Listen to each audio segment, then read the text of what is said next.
Putin le tuvo siempre a su servicio, desde la copa de vino hasta la sangre inocente derramada. Ahora ese mercenario fiel le ha empujado al vacío y no sabemos hasta dónde llegará la caída. Soy Juan Luis Sánchez. Hoy en Un Tema al Día, golpe en Rusia. ¿Qué ha pasado y qué va a pasar con Putin?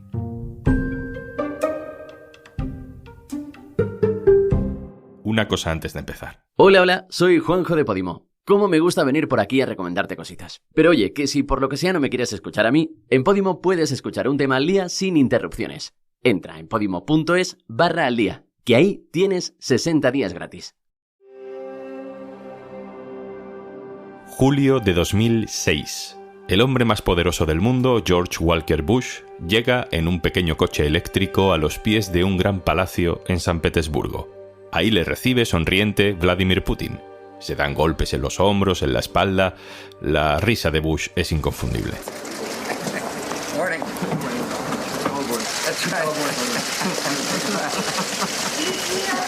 Cuando entra Bush, llega Jacques Chirac, presidente de Francia, y luego Angela Merkel de Alemania y Tony Blair. Y así todos los componentes del G8. La cumbre se celebra en Rusia por primera vez. Putin es el gran anfitrión. El ambiente dentro ya de Palacio es de camaradería.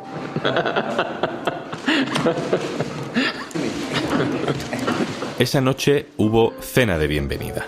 Las fotos muestran una mesa redonda donde los jefes de los gobiernos y sus parejas se sientan muy juntos, hablan distendidamente con las copas ya vacías. Detrás de Putin hay un hombre con traje oscuro y poco pelo. Le vemos en las imágenes de otras comidas oficiales de Putin a lo largo de los años, sirviendo vino, atento a la necesidad de los comensales. Ese hombre es Yevgeny Prigozhin. Este mismo, Yevgeny Prigozhin. 70%! ¡Шойгу! ¡Герасимов! Supongo que solo en la Rusia de los años 90, un expresidiario por robo con violencia acaba montando un restaurante de lujo y tejiendo relación directa con un tal Vladimir Putin, al que le hace primero de hostelero para las grandes citas y para el que acaba montando un grupo paramilitar casi clandestino. Es el grupo Wagner, que se ha encargado del trabajo más cruel, más sucio de Putin en Siria, Níger, Mali y ahora en Ucrania.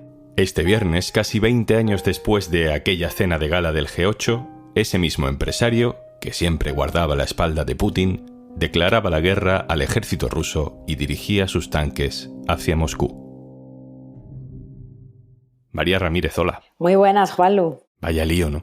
Y tanto. Un viernes por la noche. ¿Qué pasó ese viernes? Pues porque esto es algo que ha pillado de sorpresa a todo el mundo. Y también a nuestra redacción. Los viernes por la noche son días complicados, donde estamos dejando muchos reportajes para el fin de semana. Y bueno, en este momento un poco de tensión, pues llegó Prigozhin y colgó en su canal de Telegram un vídeo que supuestamente mostraba un ataque con misiles del ejército ruso regular a sus mercenarios en una base en el Donbass. Digo supuestamente porque muchos expertos dudan de la autenticidad de este vídeo. Después empezó a mandar varios audios donde acusaba al ministro de Defensa de ser él el responsable de este supuesto ataque y de haber causado muchas víctimas. Y fue entonces cuando anunció que empezaba esta marcha de la justicia, así lo llamaba él, para acabar con este lío. Eso es lo que dijo. Y así, una columna de tanques de sus mercenarios cruzó la frontera entre Ucrania, que es donde estaban, y Rusia, y llegó hasta Rostov del Don, que es una ciudad grande de 1 millón de habitantes en Rusia. Es un centro logístico importante para el transporte y también es un lugar desde donde se organiza la invasión de Ucrania por la cercanía. Y el sábado por la mañana, cuando despertamos, pues vimos que seguía con los audios Prigozhin y estaba esta columna encaminada hacia el norte, supuestamente rumbo a Moscú. Putin salió sobre las 10 de la mañana, lo llamó traidor y también reconoció que había un intento de rebelión armada. María, dices que hay dudas sobre los vídeos, si son reales o no son reales, ¿no? Esos vídeos de los ataques rusos contra el grupo Wagner. Pero en realidad da igual los vídeos. Está claro que aquí hay algo que se ha roto entre Putin y Prigozhin. ¿Sabemos qué es? Claro, ¿qué sabemos? Es una de las cuestiones. Este es uno de esos tantos casos donde los periodistas tenemos más preguntas que respuestas, ¿no? De hecho, en realidad tampoco sabemos si se han roto del todo porque no sabemos exactamente qué pasó y cómo ha terminado, que esa es una de las cuestiones. Lo que sí sabemos es que Prigozhin llevaba meses quejándose en público, en vídeos, en audios de Telegram, en particular contra el ministro de Defensa y también contra el jefe del Estado Mayor, normalmente no directamente contra Putin.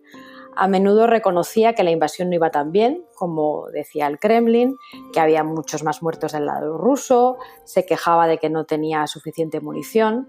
El jueves, es decir, un día antes de que empezara todo este lío, fue especialmente duro en un vídeo donde dijo que todas las justificaciones de Putin de la guerra eran mentiras, que no había ninguna amenaza de la OTAN, ni mucho menos de Zelensky, que incluso estaba dispuesto a hablar con los rusos, que tenía buena disposición.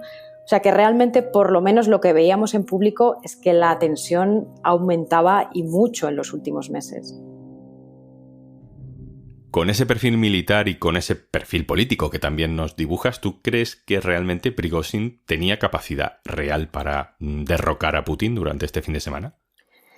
Realmente no hemos visto a nadie que haya llegado tan lejos diciendo algo así, ninguna persona experta, porque es cierto que Wagner tiene a unos 25.000 soldados, según dijo Prigozhin, preparados para seguirle. Si pensamos en las personas que también tienen desplegadas en África, pues pueden llegar a 50.000, pero claro, nada que ver con el 1.000.000 de soldados del ejército regular ruso en un país que además tiene armas nucleares. Lo que pasa es que uno de los miedos de Putin es que parte del ejército o se revuelva contra él o no haga nada. Y la verdad es que los soldados de Wagner avanzaron aparentemente hacia Moscú el sábado sin resistencia. Había algunos cavando trincheras, preparando Moscú, pero no vimos realmente un enfrentamiento muy claro que los pudiera parar, y también fueron recibidos entre aplausos, vítores, peticiones de selfies, sobre todo en Rostov.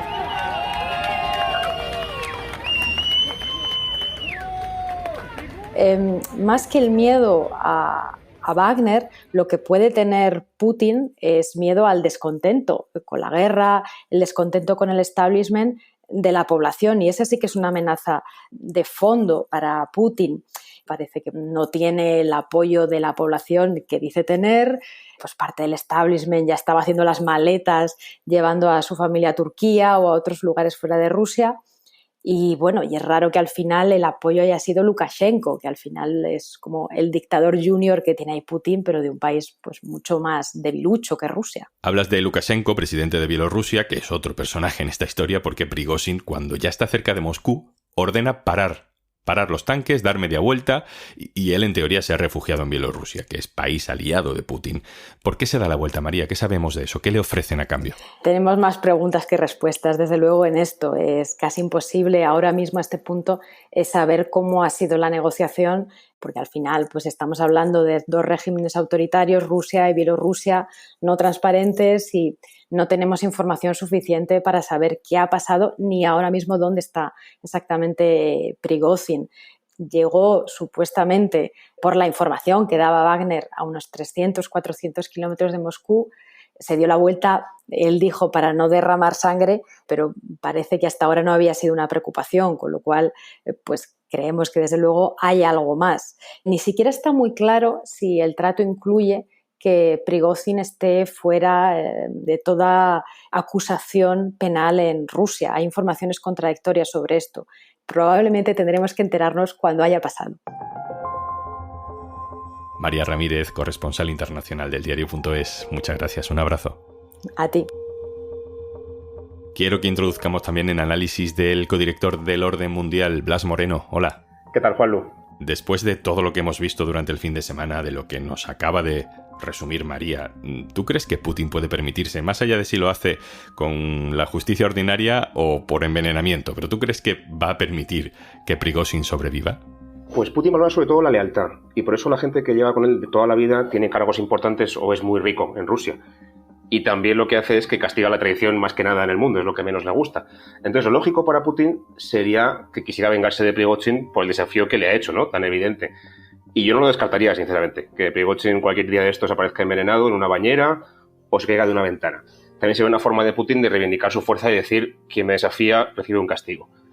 El problema que yo le veo a esto, Juanlu, es que me parece un poco delicado para Putin hacer esto ahora mismo, porque creemos que los rusos no se enteran de nada, porque están comidos por la propaganda del régimen, pero en realidad la información sí que les llega. Su mensaje de que él está en el frente peleando, de que la guerra va bastante mal, de que Wagner, a pesar de todo, es el único que está ganando batallas, que es cierto, en este último año, y que por el contrario el Ministerio de Defensa y los ministros y militares son ineptos, ese mensaje que dice Prigozhin ha calado mucho entre la población rusa.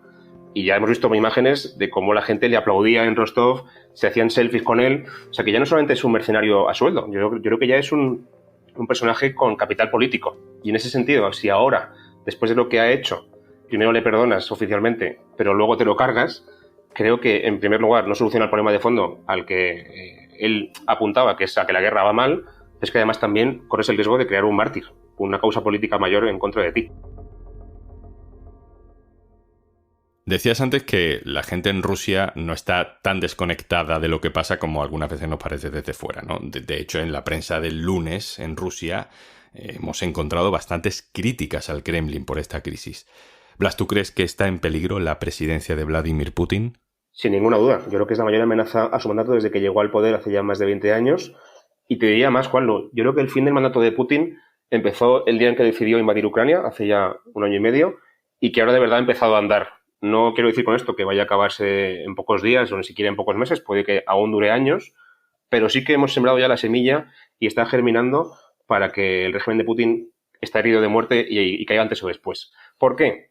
Porque lo que ha hecho Prigozhin ha sido atacar a la base de la legitimidad de Putin, a la fuente de su poder, que es la imagen de fuerza. Si alguien ridiculiza a tus generales, cuestiona la narrativa oficial de por qué hemos entrado en esta guerra. Prigozhin decía en un vídeo el sábado que eso de la desnazificación de Ucrania es una patraña, que no hay que creérselo. E incluso se atreve a lanzar una insurrección armada contra ti y nadie es capaz de pararle, la legitimidad de Putin queda en entredicho, porque se supone que él es la persona fuerte, firme, que mantiene el país estable, y eso ya no pasa. Putin no es capaz de controlar una insurrección armada en su propio territorio a 3 horas en coche de Moscú, ¿no?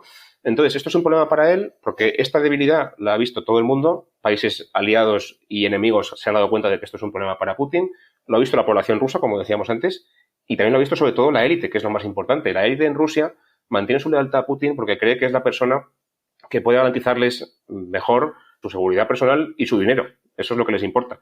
Pero en el momento en que se den cuenta de que Putin no es la persona que garantiza la estabilidad y la seguridad en el país, pues yo imagino que en Moscú habrá ya conversaciones en despachos sobre que igual esta persona no es la idónea para gobernar el país y empezar a pensar ya en un sucesor, ¿no? Igual cargos destacados del régimen, como tendrían que apoyar a Putin ante una crisis, lo que hagan es ponerse de perfil y dejar que alguien tome el poder. Y esa es la verdadera amenaza que tiene Putin ahora mismo, de aquí hasta cuando llegue el momento de su caída.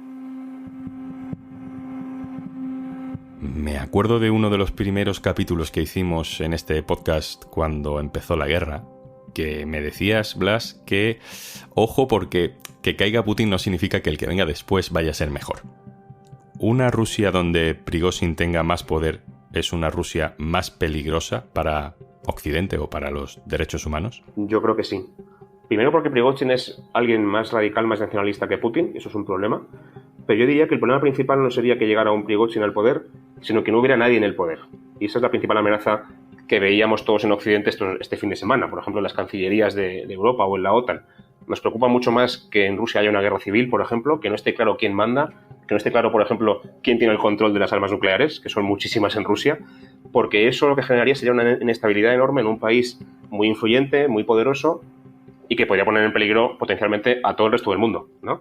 Entonces, dentro de lo que cabe, casi mejor tener a Putin, por mucha debilidad que tenga, que tener a alguien más radical que él, y por supuesto mucho mejor que no haya nadie en el gobierno que esté en guerra civil y que ese caos pueda propiciar, bueno, pues que alguien utilice con malas intenciones o de mala manera un arma nuclear cuando no debería. Blas Moreno, codirector de El Orden Mundial. Gracias, un abrazo. Muchas gracias a ti, Juanlu. Y antes de marcharnos... Si al abrir Podimo no sabes qué escuchar, nuestras propias creadoras y creadores te dan algunas ideas y comparten contigo en nuestra app sus podcasts favoritos. Tienes 60 días gratis en podimo.es/al día. Esto es Un Tema al Día, el podcast del diario.es. Si te gusta lo que hacemos, necesitamos tu apoyo. Hazte socio, hazte socia en eldiario.es/socio. Este podcast lo producen Carmen Ibáñez, Marcos García Santonja e Izaskun Pérez. El montaje es de Pedro Nogales. Yo soy Juan Luis Sánchez. Mañana, otro tema.